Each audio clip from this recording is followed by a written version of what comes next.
जब तक वैक्सीन का उत्पादन नहीं बढ़ेगा तब तक कोरोना को मात नहीं दी जा सकती है। यही वजह है कि वैक्सीन का उत्पादन बढ़ाने की कोशिशें लगातार की जा रही हैं।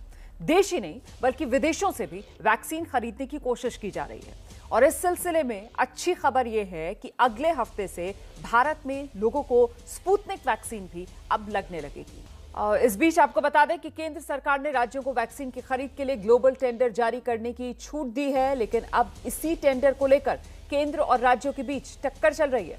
अरविंद केजरीवाल कह रहे हैं कि केंद्र ने राज्यों को ग्लोबल टेंडर का अधिकार देकर एक दूसरे से लड़ा दिया है। कल देखिए 12 विपक्षी दलों के नेताओं ने चिट्ठी लिखी थी, उसमें भी वैक्सीन की केंद्रीय खरीद की मांग की गई थी। हालांकि इसका एक पहलू यह भी है कि कुछ दिन पहले तक विपक्ष के नेता राज्यों को खरीद की छूट देने की मांग कर रहे थे, और अब जबकि छूट दे दी गई है तो उस पर ऐतराज जता रहे हैं। तो आज की हुंकार इसी मुद्दे पर, लेकिन बहस की शुरुआत से पहले एक रिपोर्ट देखिए आप।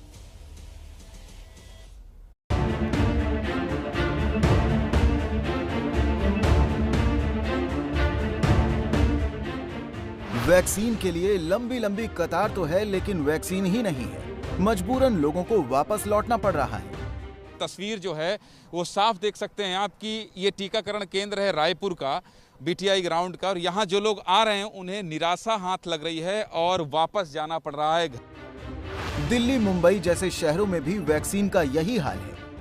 तो अभी हम मौजूद हैं राजकीय सर्वोदय बाल विद्यालय रानी झांसी रोड पे, जहां पे कोवैक्सीन के टीके आज लगने हैं। और हम आपको दिखा देते हैं कि अभी वैक्सीनेशन शुरू होने में वक्त है, लेकिन लोग यहां पे लाइन लगा करके खड़े हैं काफ़ी देर से। वैक्सीन के लिए इस मारामारी के बीच अब कई राज्य ग्लोबल टेंडर के जरिए अंतर्राष्ट्रीय बाजार से वैक्सीन खरीदने में जुटे हैं। सबकी वैक्सीनेशन जल्दी हो जाए, हमें वैक्सीन मिल जाए, इसके लिए हम ग्लोबल टेंडर करने जा रहे हैं कि विश्व में कहीं से भी अगर हमें वैक्सीन मिल जाती है तो हम अपने हरियाणा के निवासियों का जल्दी से जल्दी उनका टीकाकरण कर दें उनकी। और गवर्नमेंट ऑफ इंडिया ने जब कह दिया कि 45 प्लस तक हम उसको फ्री वैक्सीन दे रहे हैं हर राज्य में, वो चल भी रहा है अभियान।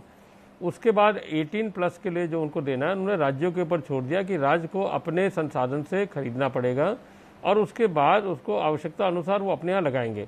तो उत्तर प्रदेश सरकार में हम लोग ने तुरंत उसका एक समिति बनाया था, और समिति बना के बाद हमने 4 तारीख को ग्लोबल टेंडर भी हमने फ्लोट कर दिया था। ग्लोबल टेंडर महानगर पालिका हमारी पूरी दुनिया में, पूरा वर्ल्ड में फर्स्ट महानगर पालिका है जो वैक्सीनेशन के लिए परदेशी कंपनी को ग्लोबल टेंडर करके बुला रही है। लेकिन दिल्ली के मुख्यमंत्री अरविंद केजरीवाल ने इसका जोरदार विरोध किया है। केजरीवाल के मुताबिक राज्यों को अंतर्राष्ट्रीय बाजार में एक दूसरे से लड़ने के लिए छोड़ दिया गया है। यूपी महाराष्ट्र से लड़ रहा है और महाराष्ट्र ओडिशा से, ओडिशा दिल्ली से लड़ रहा है। सभी राज्यों की तरफ से केंद्र को वैक्सीन खरीदनी चाहिए। ऐसा करने से हमारी सौदेबाजी की ताकत ज्यादा होगी। जो वैक्सीन विदेशों से खरीदनी है, मैंने उनसे कहा कि भाई वैक्सीन खरीदने के लिए अलग अलग स्टेट्स को ग्लोबल टेंडर्स करने की बजाय केंद्र सरकार को सबकी तरफ से इकट्ठी खरीदनी चाहिए। अगर इंटरनेशनल मार्केट के अंदर दिल्ली, यूपी, कर्नाटक, केरल अलग अलग राज्य जाएंगे तो हमारे देश की उससे बदनामी होगी।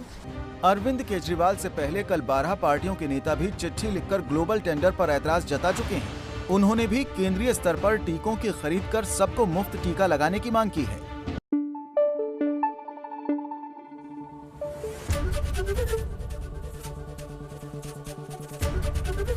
एबीपी न्यूज आपको रखे आगे।